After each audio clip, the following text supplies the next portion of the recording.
sa inyong lahat! Tatayo po tayo lahat. Amen! Hallelujah! Kasama natin ang Diyos. Hindi tayo dapat malungkot o matakot o mangamba kasi kasama natin si Lord. Amen po ba? Sabi sa verse, Deuteronomy 31:6, magpakatatag kayo at lakasan nyo ang inyong loob. Huwag kayong matakot sa kanila sapagkat kasasamahan kayo ni Yahweh na inyong Diyos. Hindi kayo iiwan ni pababayaan. Amen? Sama-sama tayo sa sayaw. Aawitan natin ang Panginoon. Amen? Yeah!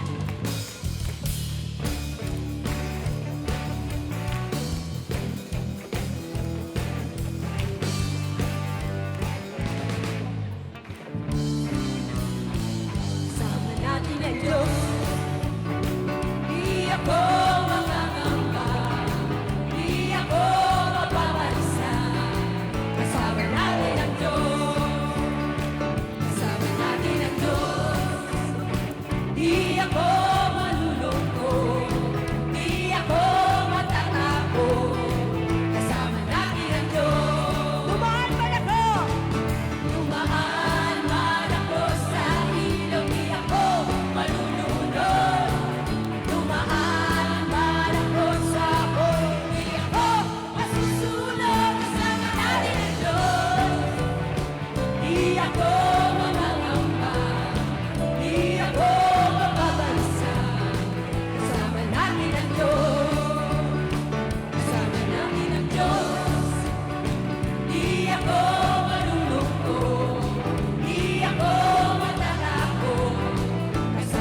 habang nag-worship ka kay Lord, alalahanin mo yung bagay na ginawa sa'yo ng Panginoon. Kung gaano kabuti ang Panginoon sa buhay mo. Isipin mo lahat yung ginawa niya sa'yo. Ano ba yung mga na-overcome mo?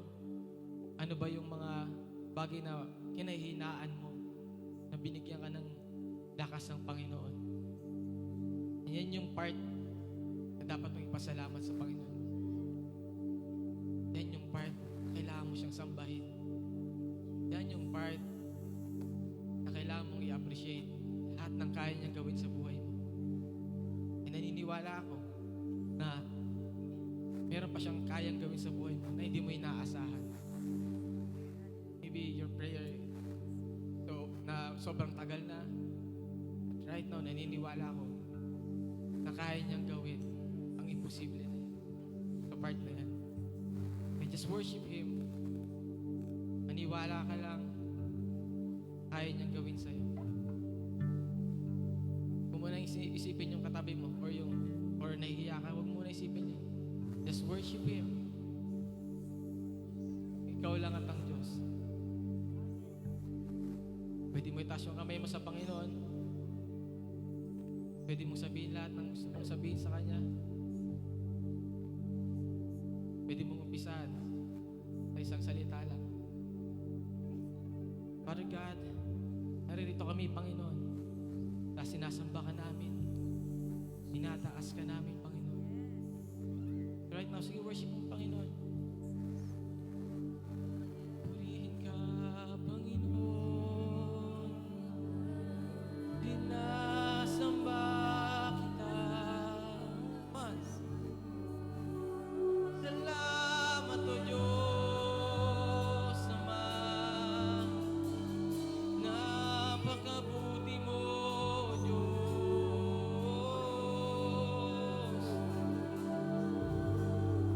Dapat kang itaas, O Diyos. Sa iyo ang lahat ng hallelujah. Oh,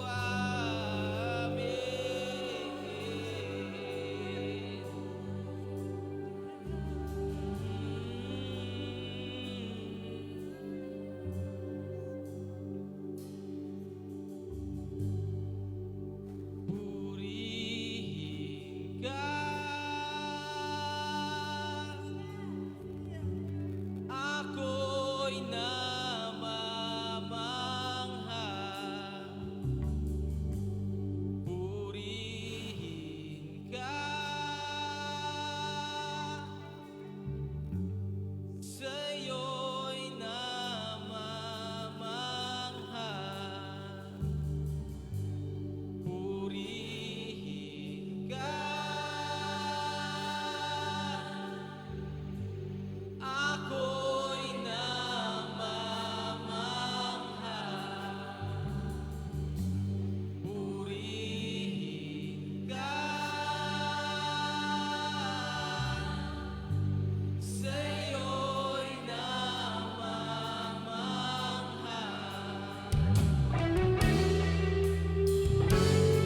Purihin ka, Panginoon. Come on, church. Sinasamba ang ngalan mo, O Diyos. Napakabuti mo.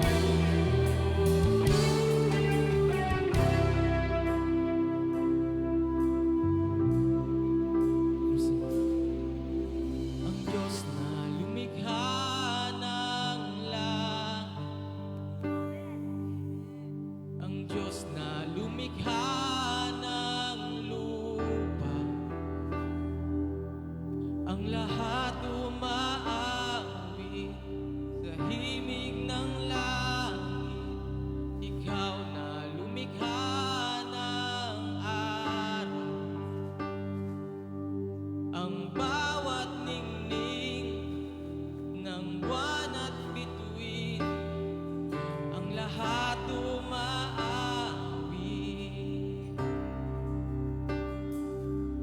Kamangha-mangha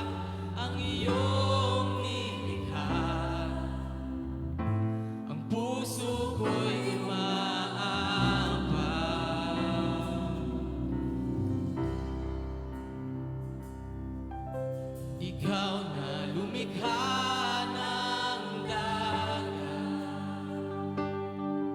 mga punong nagbibigay kulay, mga ibong umaawit, kamangha-mangha ang iyong nilikha.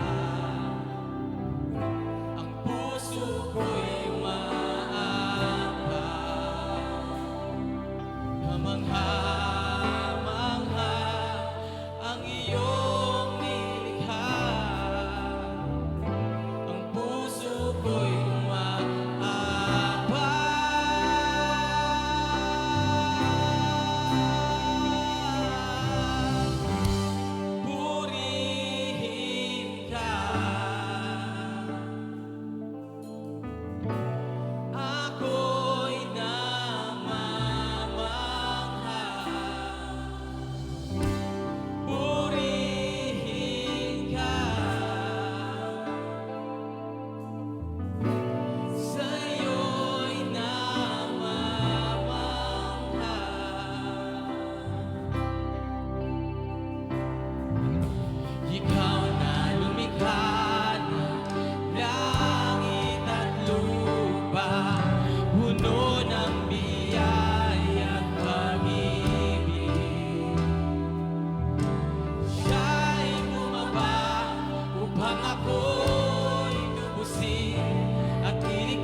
Jesus, sa'yo ang kaburihan, kalwalhatian ngayon at magpakailanman. Jesus, sa'yo ang karangalan, kapangyarihan ngayon at magpakailanman. Jesus, sa'yo ang kaburihan, kalwalhatian ngayon at magpakailanman. Jesus, sa'yo ang karangalan, kapangyarihan ngayon at magpakailanman.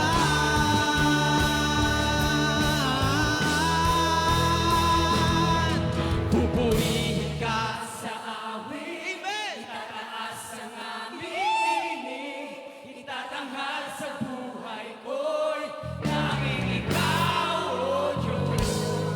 Higit pa sa kalangitan, ang iyong kalwalhatian, kadakilaan mo'y di mapapantayan. Pupurihin ka sa awit, itataas ang aking tinig, itatanghal sa buhay ko'y tanging ikaw, O Diyos. Higit pa sa kalangitan, ang iyong kalwalhatian, kadakilaan mo'y di mapapantayan. Jesus, sa'yo ang kaburihan, kalwalhatian ngayon at magpakailanman. Jesus, sa'yo ang karangalan, kapangyarihan ngayon at magpakailanman. Jesus, sa'yo ang kaburihan, kalwalhatian ngayon at magpakailanman. Jesus, sa'yo ang karangalan, kapangyarihan ngayon at magpakailanman. Pupurihin ka sa amin, itatanghal sa buhay ko'y tanging ikaw, O Diyos. Higit pa sa kalangitan, ang iyong kalwalhatian, kadakilaan mo'y di mapapantayan. Pupurihin ka. Itataas ang aking tinig, itatanghal sa buhay ko'y tanging ikaw, O Diyos. Higit pa sa kalangitan, ang iyong kalwalhatian, kadakilaan mo'y di mapapantayan. Jesus! Come on, church, worship Him. Sinasamba ang ngalan mo, Panginoon. Purihin ka, O Diyos. Hallelujah. Purihin ka,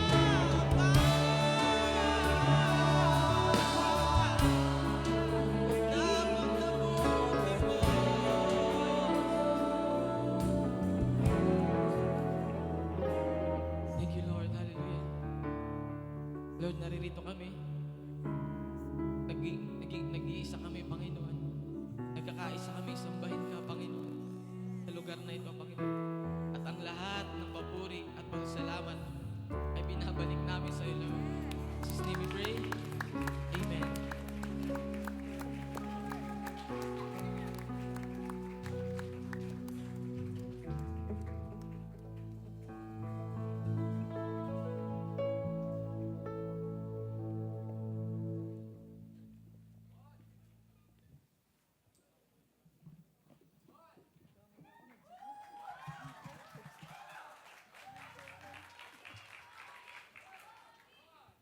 Good afternoon, Life Giver fam.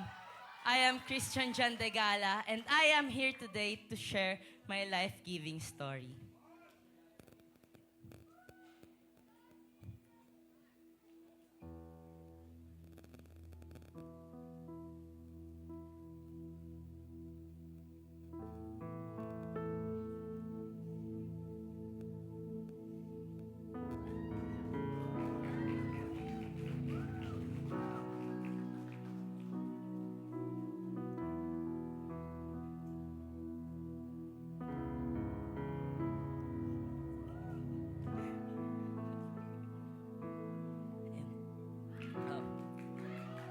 Good afternoon po once again. Dati po akong part ng isang kilalang relihiyon. Hindi lamang po ako basta naging miyembro nito. Ako po ay naging handog. Mabigat po pag sinabing handog sa aming church before. Kumbaga, parang lumaki na rin po ako as a church kid at parang pastor's kid na rin po noon. Yung lolo ko po ay may malaking tungkulin at kabilang po dito ang great-grandfather ko na Pangulong Diakono sa simbahan namin sa probinsya. Bata pa lamang po ako, gustong-gusto na nila ako maging isang ministro. Gusto nila na paglaki ko, mag-preach din ako. Kaya po, naging passionate ako sa una kong religion before. Kaya lang po, yumabang ako. Yumabang po ako to the point na nakikipagdebate ako sa iba pang religion sa loob ng classroom namin. Naging persecutor din po ako ng mga Christians. Binubuli ko po sila at inaasar. At naging gawain ko po ito hanggang sa makagraduate ako ng senior high school. Pero growing up sa isang pamilya na halos lahat ay devoted sa dati kong religion, ako po mismo ay naka-witness kung paano nila nilalabag ang mga rules ng simbahan. Parang naramdaman ko na sayang lang yung oras ko at yung pera ko sa pagsisimba. Dahil kung yung mismong promise nga nila kay Lord ay binibreak nila. So, ano pa pong sense kung magiging tapat din ako? Fast forward at dumating ang pandemic. Nakaalis ako sa dati kong religion. Dito din lumalim ang pagkabulag ko sa mundo. Naging aktivista po ako or rallyista. Naging lulong din po ako sa alak at pambababae. Naging ganito po ang takbo ng buhay ko. Paulit-ulit sa loob ng 3 taon. Hanggang sa dumating yung time po na nagsawa na ako. Alam niyo po kung saan ako unang in-encounter ni Lord. Sa bus po, may isang nag-preach doon at ang tanging tumatak lang sa isip ko ay yung salitang, kahit gaano ka pa kapagod at kahit gaano ka pa kadumi, nag-aantay ang Diyos sa'yo. Bumalik ka na sa Kanya. Then, nakita ko po yung Instagram story ng college friend ko na may youth gig po ang Life Giver. At doon na po nag-start na tuluyang nahuli ako ni Jesus na parang isda. Napunta po ako sa Life Giver Metro at dito na ako na-disciple ng maayos. Bumalik po ang sigla ko. Nagkaroon ako ng bago at totoong mga kaibigan. Nakapag-life retreat at binago ng Diyos. And throughout my journey sa Life Giver, I learned the real meaning and importance ng giving sa buhay ko.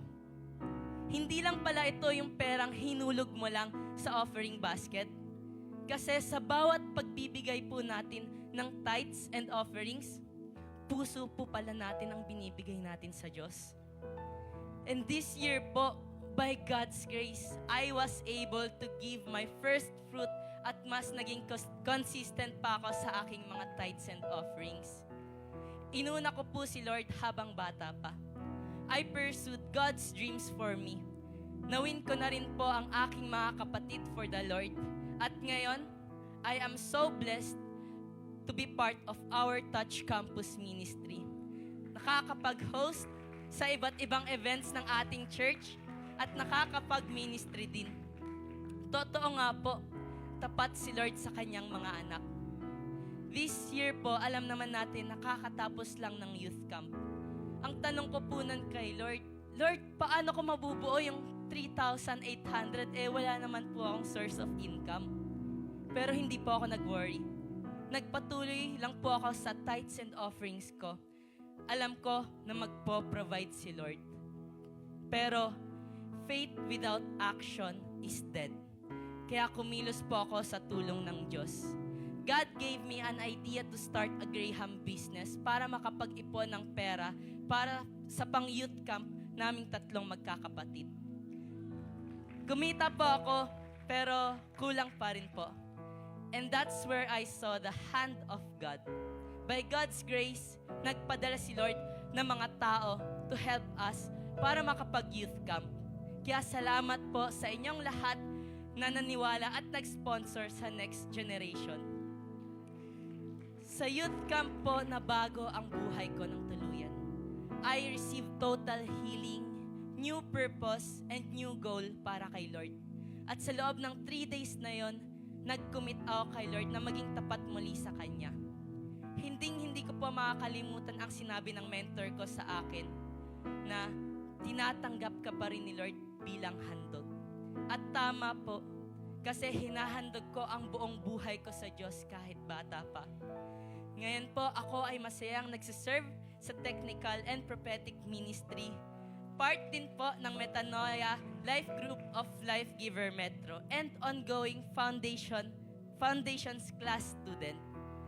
At hindi lamang po dito natapos ang surprise ni Lord kasi yung dating pahirapan mag-commute para lang umabot sa call time namin sa ministry.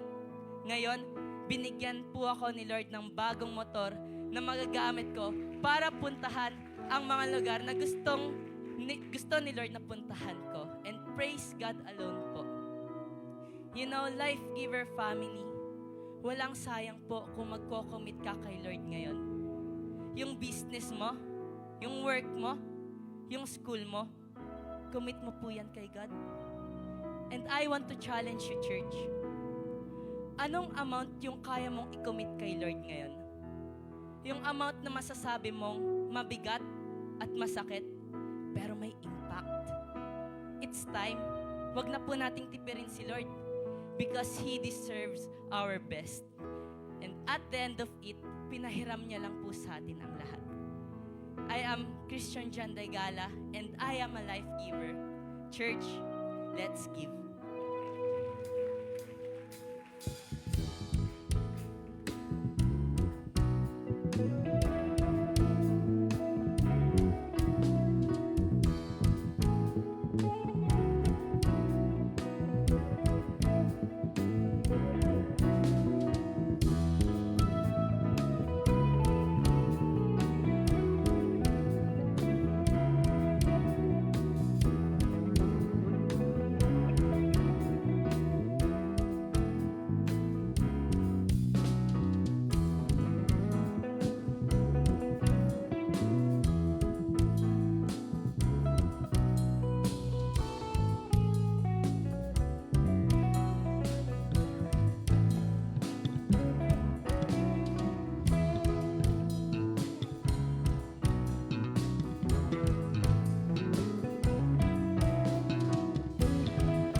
Amen. Tatayo tayo lahat. Kagaya na nakagawian, 3 tao hanggang 5 tao, batiin mo, sabi mo sa kanya, you look great this afternoon. Yan. Wag lang yung kakilala, pero yung ibang tao.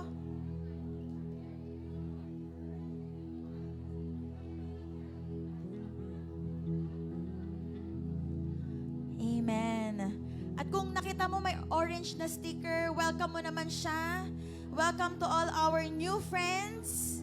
Yan, if it's your first time, you are very, very much welcome here. Taas ang kamay ng excited na sa gagawin ng Panginoon sa kanya ngayong hapon. Talaga ba?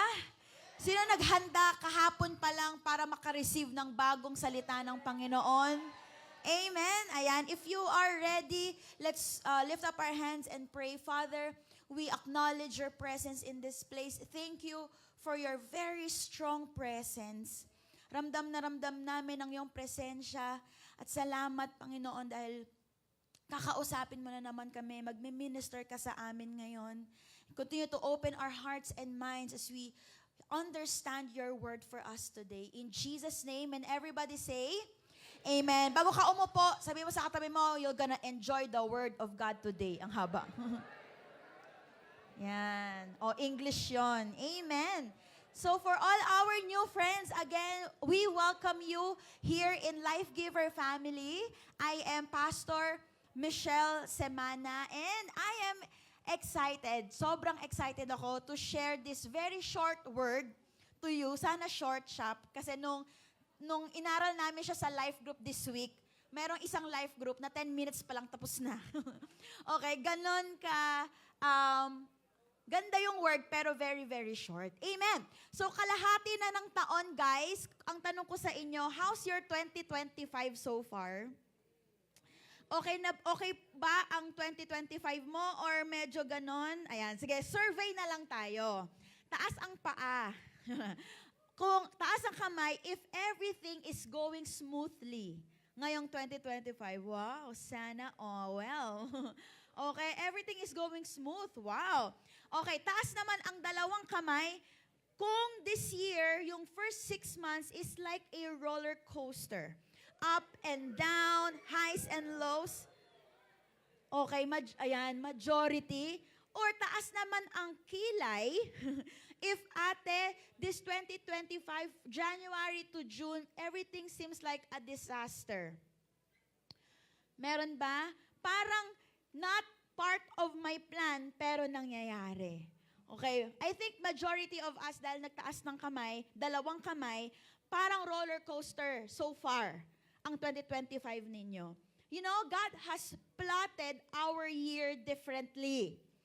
Not as we expected, but the way God wanted it. And today, in our service, gusto ko pong i-share sa inyo yung verse na nag-prepare sa akin at nag-prepare sa aming as a church, sa Metro, sa next half of the year. Saktong-sakto kasi, di ba, June, tas July na, parang another, fresh start siya for all of us. Kasi, di ba, ang dami nangyari for the first 6 months, mga nakakayanig na bagay na nanggising sa atin, kung nasan talaga yung tiwala natin. Ako, personally, niyanig ako ni Lord kung saan talaga yung tiwala ko. May mga tao at may mga bagay siyang inalis sa plano ko at sa buhay ko para malaman ko na may mas plano siya. Diba? Guguluhin pala ni Lord lahat ng plano mo para maayos ang tiwala mo ulit sa plano niya. And this verse, memorize natin to. Goal natin, magkaroon tayo ng memorize na verse after this service. And I pray that this will be a goal for you as a restart again in your life and in your ministry. Kalahati na ng taon pero hindi pa tapos si Lord sa'yo. Kalahati na ng taon pero nag-uumpisa pa lang si Lord sa'yo. Amen? Kaya the title of my preaching today is Commit na ulit. Wag makulit, commit na ulit. Sabi mo nga sa katayo mo, wag kang makulit. Commit na ulit. And our verse will be from Proverbs 16 verse 3. Memorize to ng Life Giver Metro. Okay, memorize natin to buong Life Giver Central. 1, 2, 3, go! Commit to the Lord whatever you do and He will establish your plans. One more time. 1, 2, 3, go. Commit to the Lord whatever you do and He will establish your plans. Palakpakan natin ang Panginoon. Mamaya, paglabas nyo, memorize na yan ng katabi mo. Amen? Kasi dito lang iikot yung ating pag-uusapan. And when I studied Proverbs 16, inaral ko muna yung timeline ng buong Proverbs and how it was written. At nung inaral ko yung timeline, I better understood what this verse is all about and how it can help us trust God more in our lives. Now, for everybody's knowledge, Proverbs po was written, of course, from the time of the author, which is si Solomon, 970 to 931 BC yan, hanggang sa time ni King Hezekiah. Okay?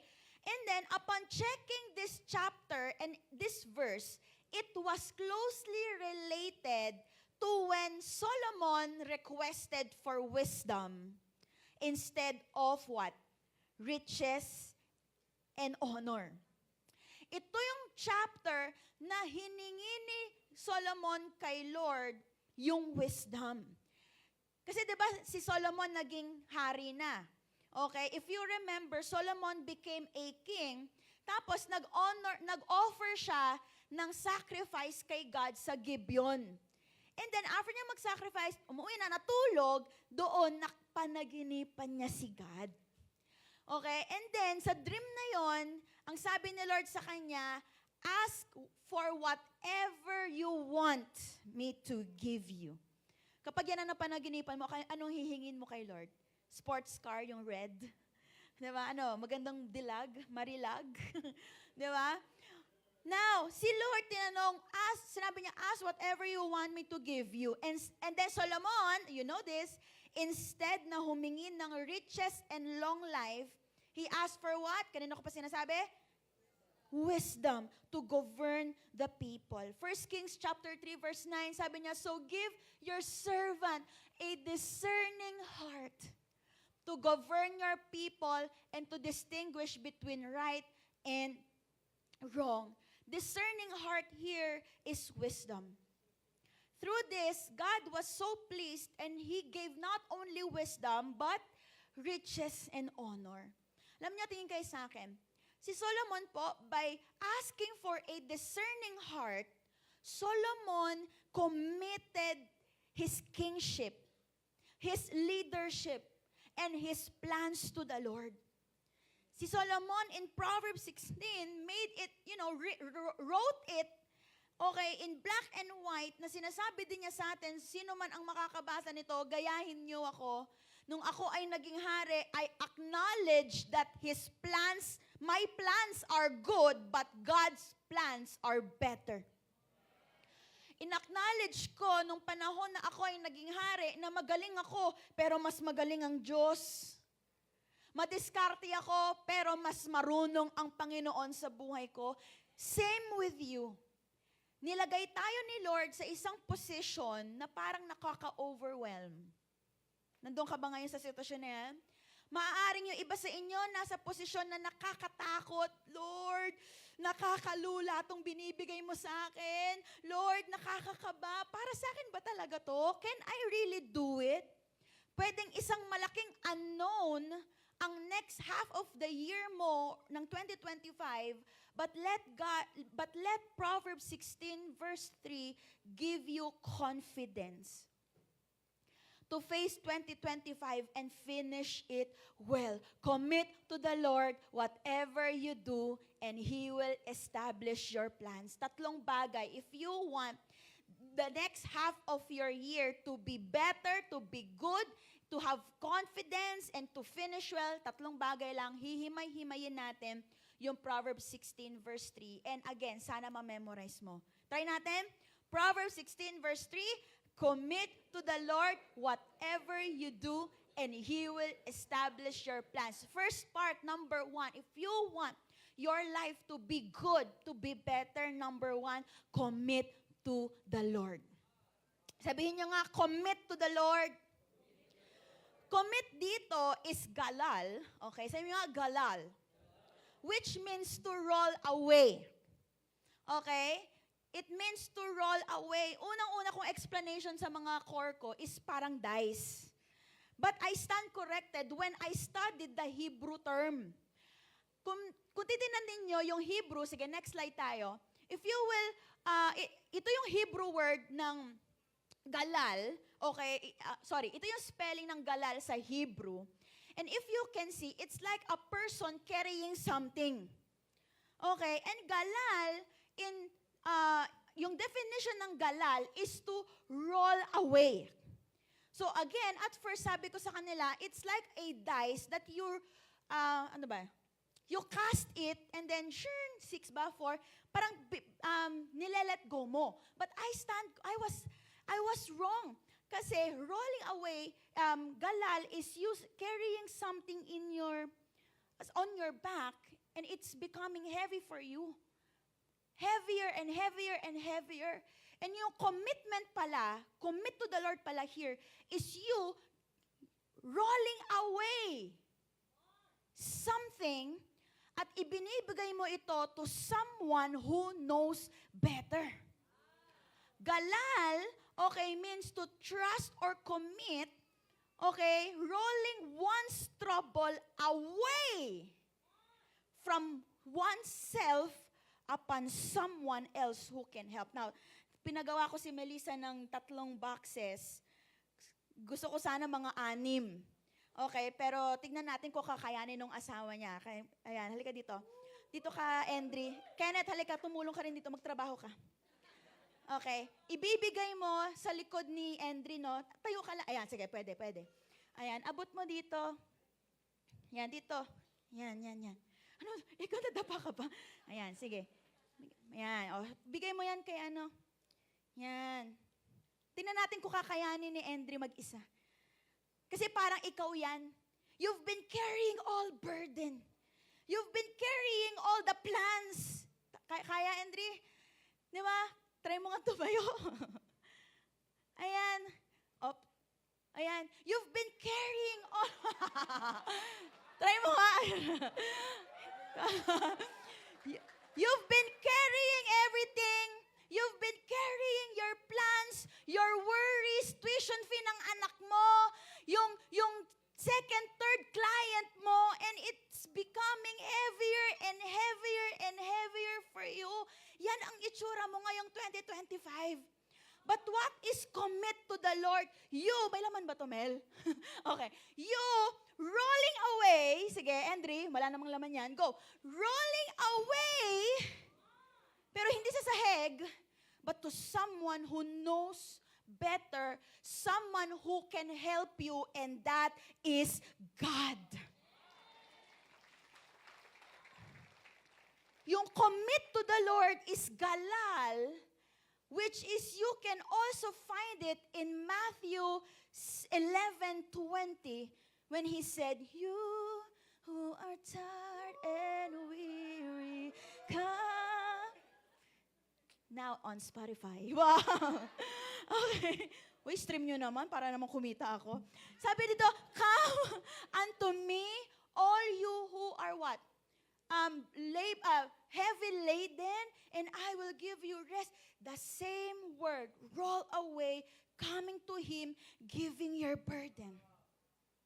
When you come to Jesus, you are rolling away the burden, and you let Him establish your plans. And sabi, nung kinonsulta ko si Papa dito, sabi niya, hindi lang Matthew 11 ang makikita mo yung commit to the Lord at galal. Tignan mo, Shobe, yung 1 Peter 5:7. Sabi ko, wow talaga. Oo, iisa lang yan ng meaning. Tignan natin, 1 Peter 5:7, cast all your anxiety on Him because He cares for you. Ang problema, kinikip mo yung anxiety mo. Kaya ko to, ayaw mong ipasa sa iba. Sa'yo lang.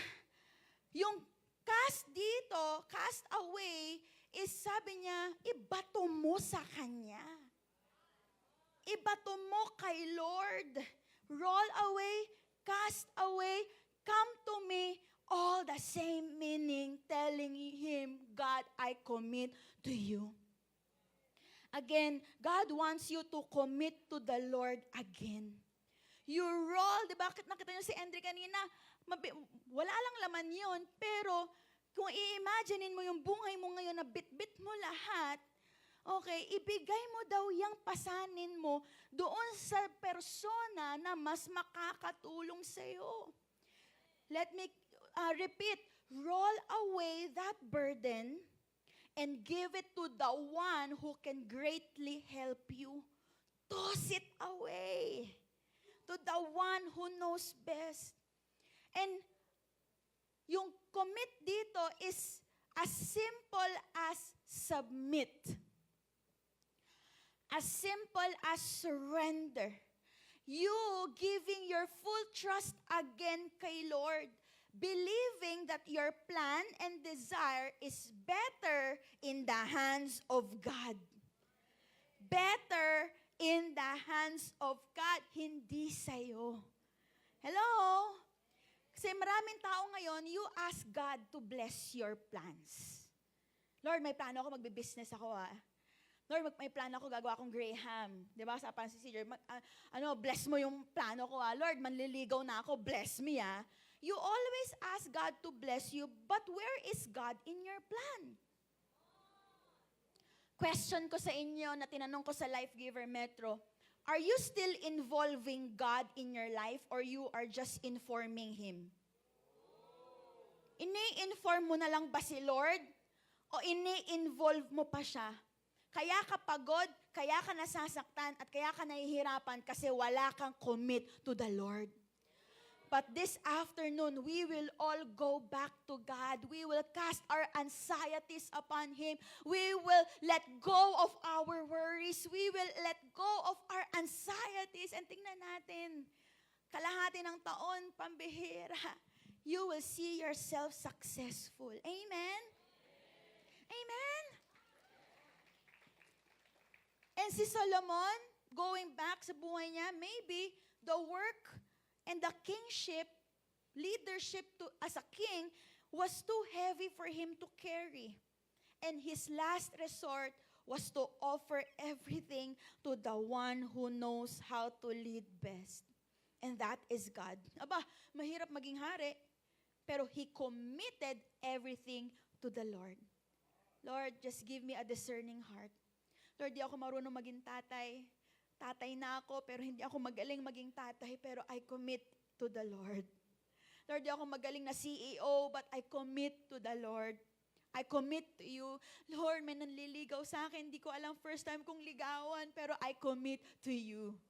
Amen. Si CJ, Lord, babaero ako, I commit. CJ, ang gwapo-gwapo mo talaga. Grabe, sabi ko kay Kuya JM, talo ka ni CJ. Okay? Di ba lahat ng ginagawa mo ngayon, nasa-stress ba kayo? Aminin nyo, nasa-stress kayo, na-anxiety kayo? Commit to the Lord. Sabi mo nga sa katay mo, lakihan mo yung mata, sabi mo, commit to the Lord. Commit to the Lord. Amen. Ang kulang sa'yo, commitment. Ang kulang sa'yo ay ipasa mo sa Panginoon. Ano sabi ng verse? Commit to the Lord whatever you do and He will establish your plans. Number 2, whatever you do. Pag-aralan natin yung phrase na whatever you do. Nung inaral ko po yung word na do, tingnan natin sa screen. Do in other term is work, which means action, transaction, activity. Do you have transactions every day? Do you have activities every day? Okay. So sabi niya, lahat daw yan. Commit mo sa akin. Work, to explain further, work is what? Next slide. Did mo, ginagawa mo.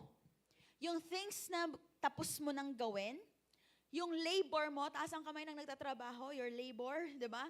Di ba nakakapagod yan? O, business, taas ang kamay ng may business. Di ba? Binibless tayo ni Lord ng mga businesses natin. That's also work. What else? Pursuit. Do you have dreams? Do you have dreams? Are you running after something right now? You're running after someone. The pursuit. You are planning or you have a dream. Di ba, maging model ka o magkaroon ka ng business. Lahat, pursuit mo. And then achievement. Yan, lahat tayo meron yan. Something that you have accomplished. Something na talagang well done mong nagawa. Next, work of God.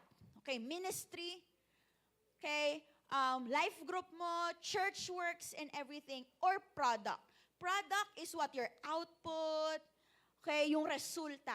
Lahat daw yan work. Now, sabi ni Lord, commit to the Lord whatever you do. Whatever is in your hand, commit it to the Lord. Wala kang, Lord, ito na sa'yo, pero ito tago ko kasi kaya ko na to. But, no, whatever. Lahat. Let's be honest. May mga bagay tayong ginagawa lately na nakakapagod, nakakabagot. And sometimes, most of you, fulfilling naman at the same time. Tama ba?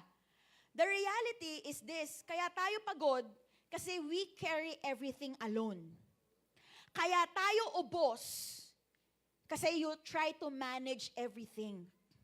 At kaya tayo sagad kasi ikaw na naman ang gumagawa. Ikaw na yan, the best ka eh. Diba? Sabi nila sa'yo, the best, hindi mo na ako kailangan. Pero tingnan natin, the moment na nadapa ka, sinong titingnan mo, babalikan mo, ako pa rin naman, di ba? Bakit hindi mo na lang ako isama sa simula pa lang? The right SOP, okay, sa lahat ng ginagawa mo ngayon, is you conversing with God first before doing anything. Tingnan natin ulit yung picture ng roll away, di ba? Your burdens. You are carrying yung boxes na yan. Yan yung work mo. Yan yung business mo. Yan yung things you've done. Yan yung labors mo. Yan yung business mo. Tingnan nyo na lang yung picture ng nagbubuhat na yan. Yan yung achievements mo. Yan yung pursuit mo. Lahat yan. Work of God, ministry, lahat yan. Sabi niya, whatever you are holding, whatever you do, commit it to the Lord. Grabe, no? Paulit-ulit ako, pero I am emphasizing something. Again, pabigat ng pabigat because you carry it alone. When Jesus said, commit to the Lord, whatever your works, whatever you are carrying, roll it away, toss it away. Meaning, surrender everything. Sabi niyo nga, surrender. And as you surrender, alam mo kapalit nun? Tanong sa akin, ano? Trust. Once you surrender, trust begins to what? Na mas umangat. Kasi, no hindi mo sinosurrender lahat, tiwala ka sa sarili mo na kaya mo. Pero pag sinorender mo lahat kay Lord, yung trabaho mo, tuition fee ng anak mo, pampadede ng anak mo, and everything, sabi ni Lord, pag sinorender mo sa akin lahat, then you will begin to trust me kasi walang-wala ka na. Kasi sinorender mo na lahat eh.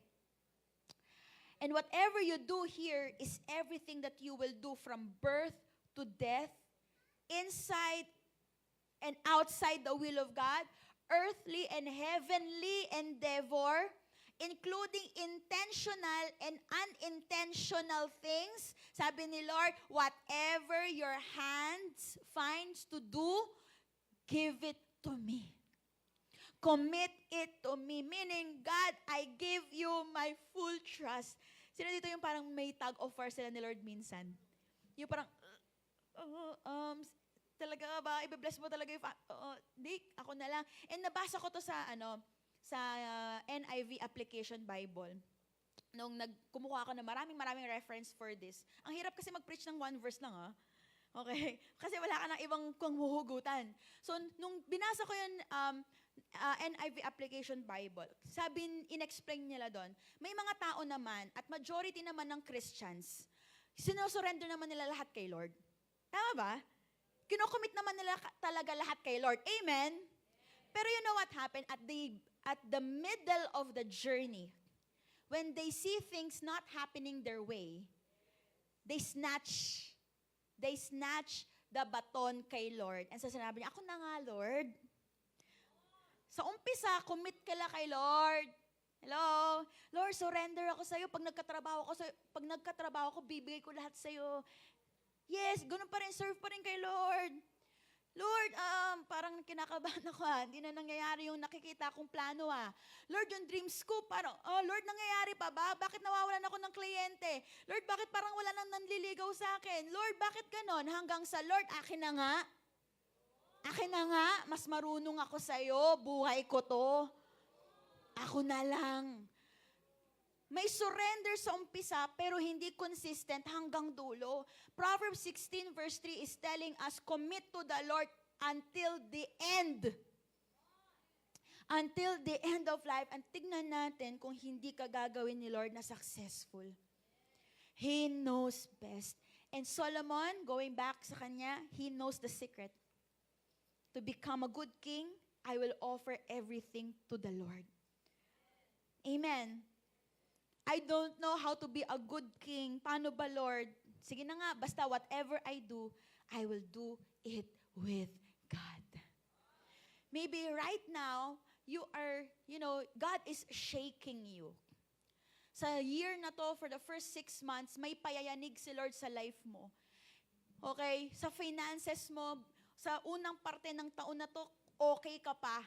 Nakakapag-provide ka pa. Pero baka medyo yung kalahati ng taon, Lord, bakit gano'n? Nawawalan na ako Lord. Hanggang sa nagkakaroon ka na ng anxiety. This is your dead end.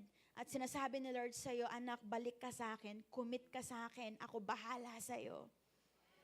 Sa life group mo, sa lahat ng aspeto ng buhay mo, if you think you are letting go again of God's hand, oops, sinasalo ka ulit ni Lord, alika, anak. Let's do it together. Amen? Amen? Sino dito aamin na, yes, Pastora, may times na inaagawan ko si Lord ng trono sa plano ko. Yeah, may kagalingan sa pag-amin. Come on. Tataas ang kamay. Talaga, kung nagtaas ka ng kamay, ngayong hapon na to, paghagalingin ka niya. Amen. Palakpakan natin ang Panginoon. Ay, thank you, Jesus. And I also experienced those things. Ako, itong Proverbs 16, hindi talaga to para sa inyo, para sa akin to. Kasi, yung nangyayari sa akin ngayon, personally, is may kabako ng onte. Lord, kaya pa ba namin masustain lahat ng mga nangyayari sa buhay namin? Before, I have 5 clients. Diba? I'm working here as full-time, pero meron akong 5 kliyente na nagsusustain ng finances namin. Okay, and then, yung 5 clients na yon, grabe, ang yabang-yabang ko. Totoo, ang yabang-yabang ko kay Lord, ang yabang-yabang ko din sa family ko, na hindi, we can provide everything. Umabot sa point, guys, na every week akong sinasweldohan. Na yung sweldo ko is pang 1 month na sweldo, pero 1 week ko lang siya nakukuha. Gets mo? Kasi ba? Ganon. Okay, kung typical example lang, hindi to yun Kunyari, 40K a month, meron akong gano'n na 1 week ko lang, every week nakukuha. Pero alam mo, tinanggal ako ni Lord doon. And after akong maalis doon, yung ultra pressure ko talagang umakit. Alam mo yun, yung para ako naging 70 years old na parang, Lord, saan ako kukuha ng blessing, saan ako kukuha ng ganto, ganyan. Alam mo nyo, pambira. 5 client, 3, 2 na lang yung natitira sa akin. Pero alam mo, hindi ako ulit, yung state ko ngayon, hindi ako naghanap ulit ng kliyente. Unang-una dahil ayoko nang mawalan ng oras kay Marcus. Pangalawa, alam mo yung, Lord, I don't want to trust in money again. Tinuruan ako ni Lord sa ganun, I don't want to trust in money again na kaya ko mag-provide para sa pamilya ko.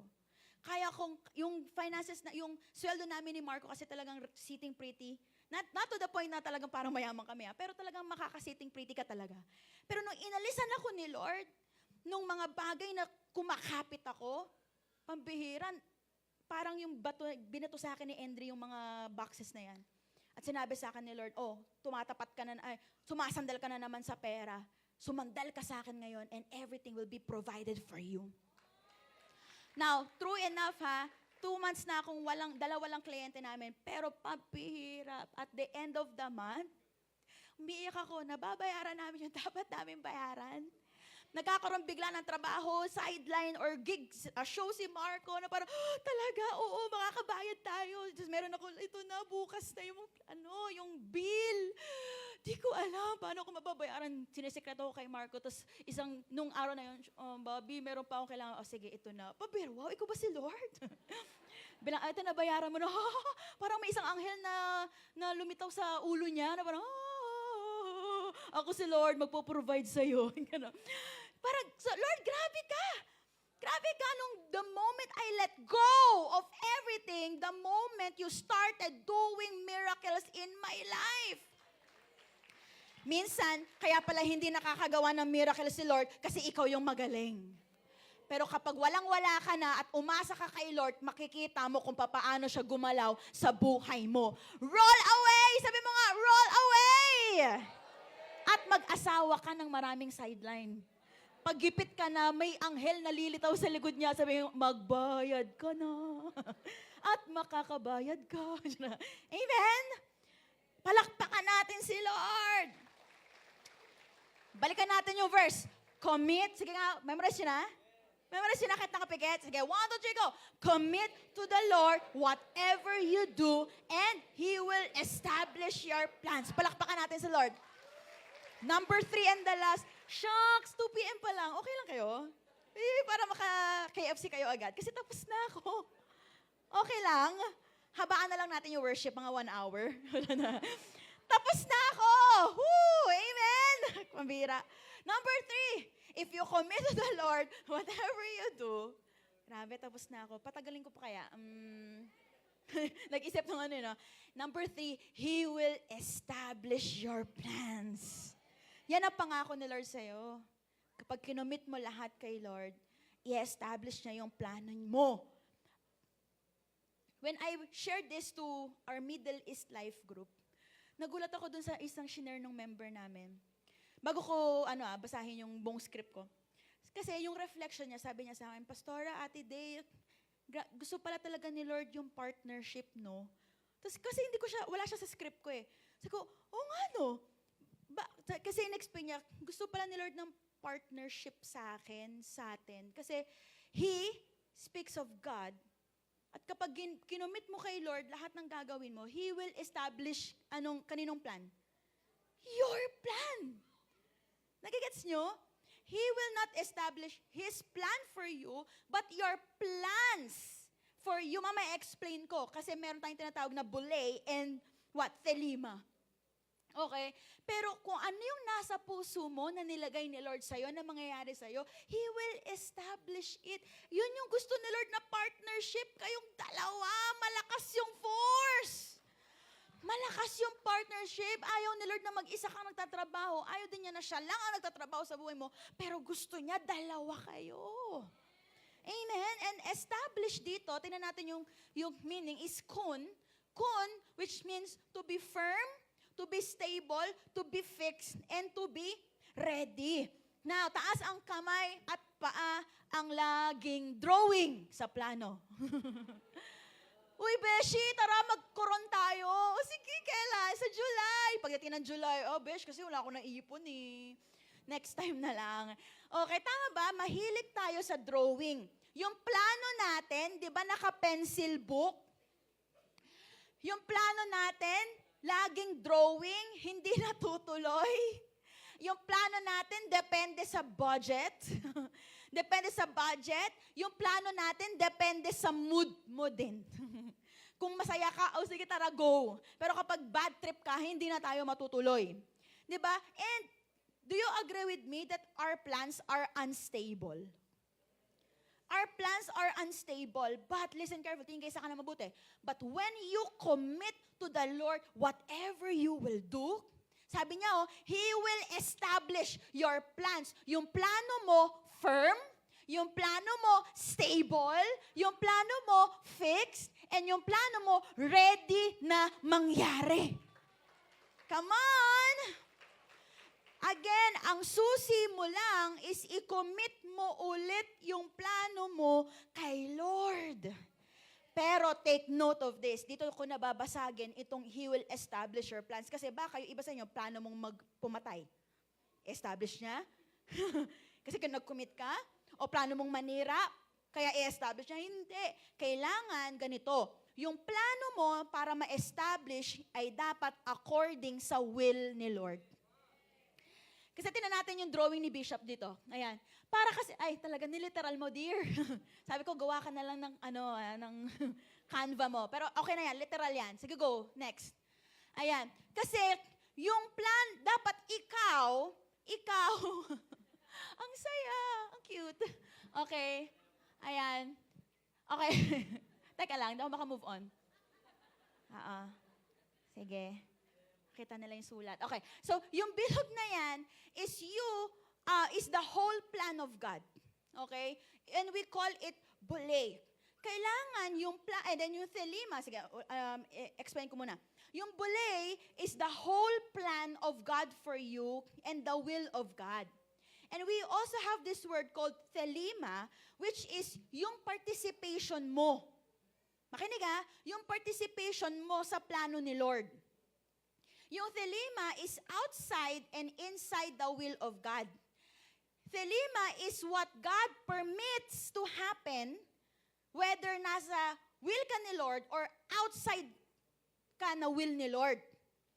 Okay? Now, what's my point?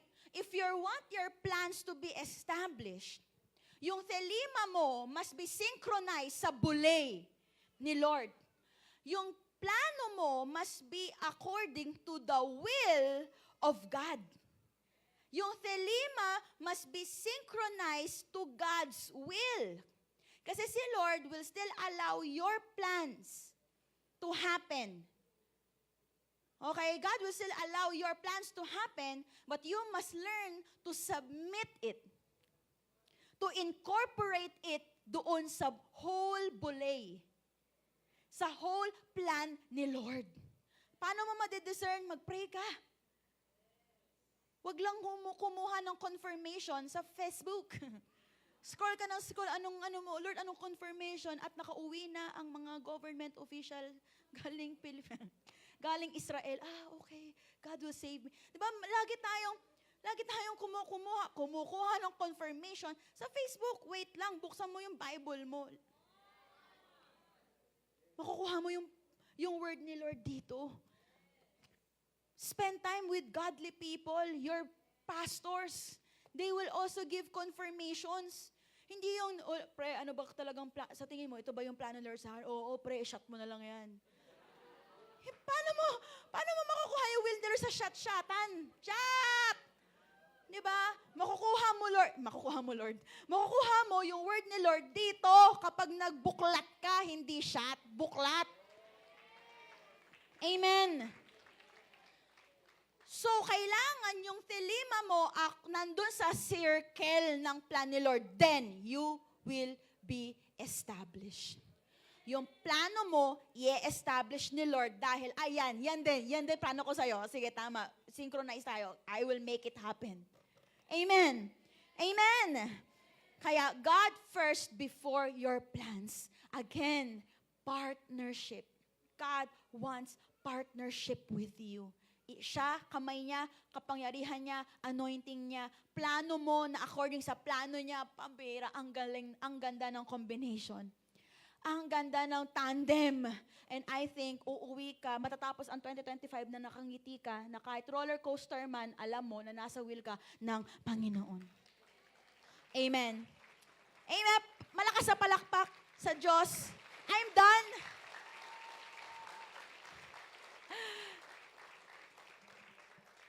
Basahin natin ulit. 1, 2, 3, go. Proverbs 16, verse 3. Commit to the Lord whatever you do, and He will establish your plan. Tanggalin natin sa screen para ma-memorize natin.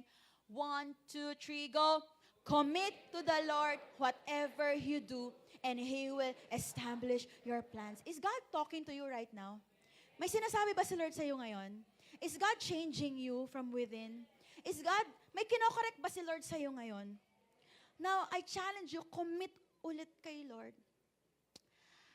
Right now, I will pray for you. We will pray. Pero 3 bagay lang iiwan ko sa inyo. Number 1, discern. If you want, commit to the Lord whatever you do, He will establish your plans. To summarize what you will do after this, simple lang, discern. Discern. Discern mo yung plano ni Lord according plano ni Lord sa'yo. And discern mo rin kung yung plano mo ay according sa plano ni Lord. Kung junk, tapon mo. Kung sa tingin mo na hindi to plan ni Lord, throw it away. And if you think that this is the plan of God, submit. And parang, Lord, parang hindi siya tugma sa akin, then mag-adjust ka. Adjust ka sa plano ni Lord. Discern. Simple lang mag-discern mo if that is the will of God for you. Number 2, surrender. Yung bit-bit mo, yung pasanin mo, surrender mo na kay Lord. Yung bit-bit mo, napakabigat. Surrender. Surrender or roll it away to the one who knows best. And lastly, commit everything to the Lord. Simula ngayon, dedicate your 2025, dedicate your work, dedicate your plans, dedicate yourself to the God who knows better, who knows best. Taas ang kamay ng kinakausap ng Panginoon. At sinasabi niyang, Lord, iko-commit ko na yung buhay ko sa'yo. Really? If you have raised up your hand, I want you to stand up right now. We will pray. Ang Diyos ay hindi nagbabago. Marahil ang tao pwedeng magbago.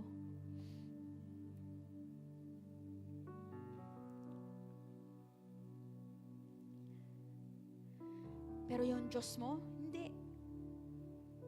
Kaya bakit hindi mo ibigay yung burden sa Panginoon? Now, as you close your eyes, spiritually, or imagine yourself carrying all those burdens. Yung parang nakita natin sa picture kanina, na Hebrew word na galal. Ano yung mga kinikerry mo ngayon? I want you to enumerate it. I want you also to be honest. What are those things that you are carrying? What are your plans na tinatrabaho mong mag-isa ngayon?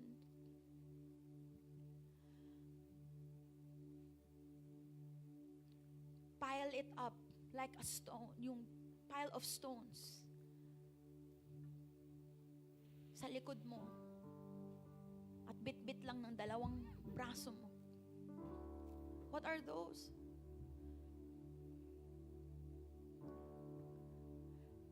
And as you carry it, just close your eyes. As you carry it, may tanong si Lord sa'yo. Is it getting heavier and heavier? Mabigat na ba, anak? Mabigat na ba yung pasanin? Namamanhid na ba yung kamay mo? Nahihirapan ka na ba? Now, I challenge you. Cast it away. Roll it away. Come to Jesus. You who are tired and weary. Those who are heavy laden. Come to me. Roll it away. Cast it away. And I will give you rest.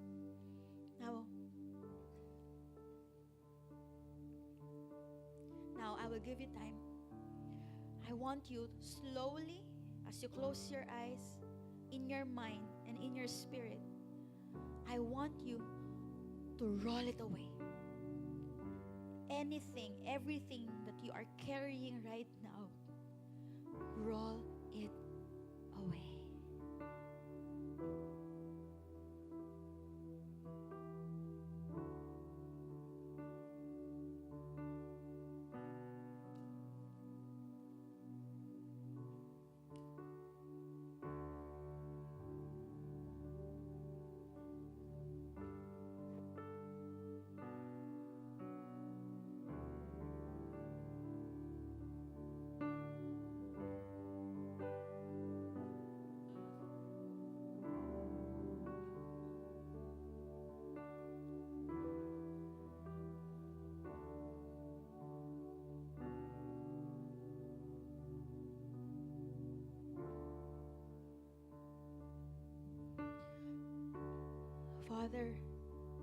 we let go.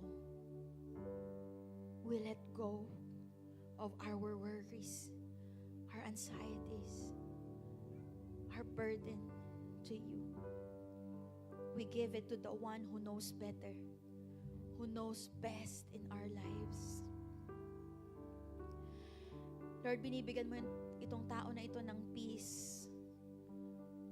As this person surrender everything to God, ang kapalit nun, binibigyan mo siya ng kapayapaan.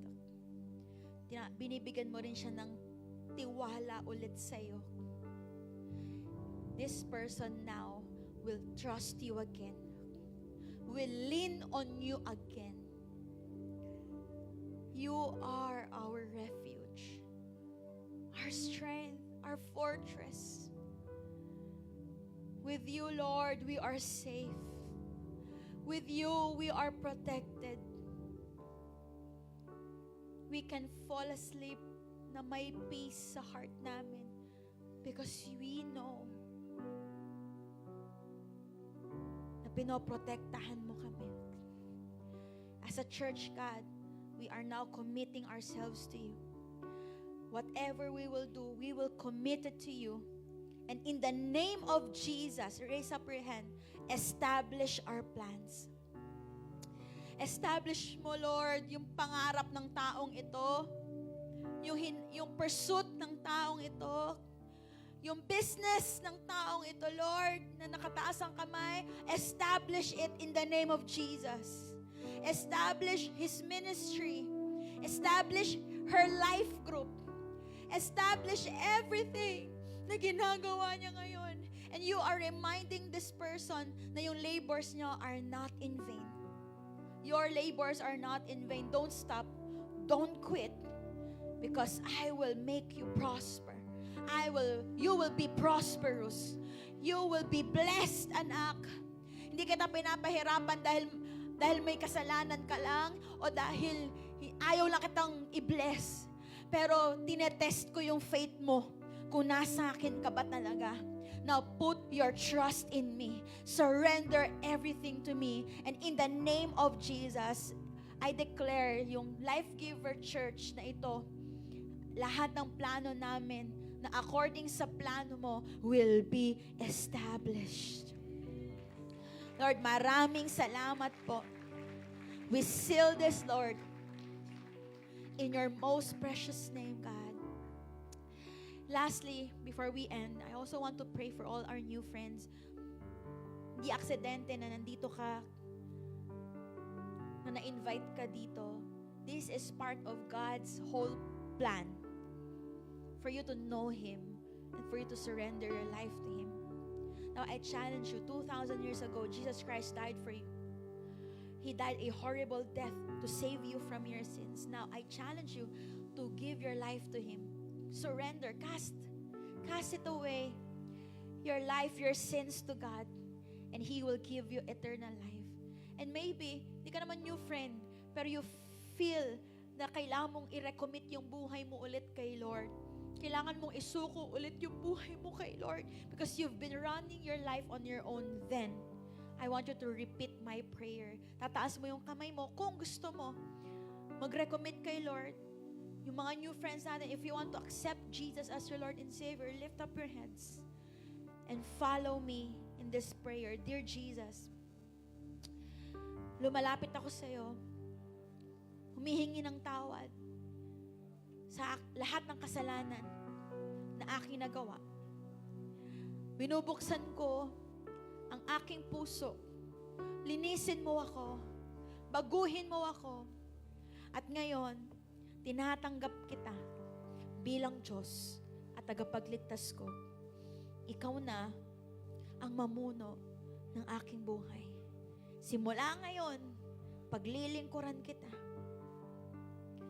at mamahalin kita sa pangalan ni Jesus. Amen and amen. Lift up your hands. Thank you, Jesus. Lord, Proverbs 16 verse 3, we will apply it in our lives. Commit to the Lord whatever you do and He will establish your plans. I am excited to see yung breakthrough stories ng bawat isa sa amin. kung paano ka gumalaw sa amin, kung paano ka gumawa ng miracle sa buhay namin. I am just so excited. Kaya Panginoon, samahan mo kami. Huwag mo kaming iwan sa lahat ng endeavors namin in this life. In Jesus' name. And everybody say, Amen. Tatlong tao, sabi mo, commit to the Lord.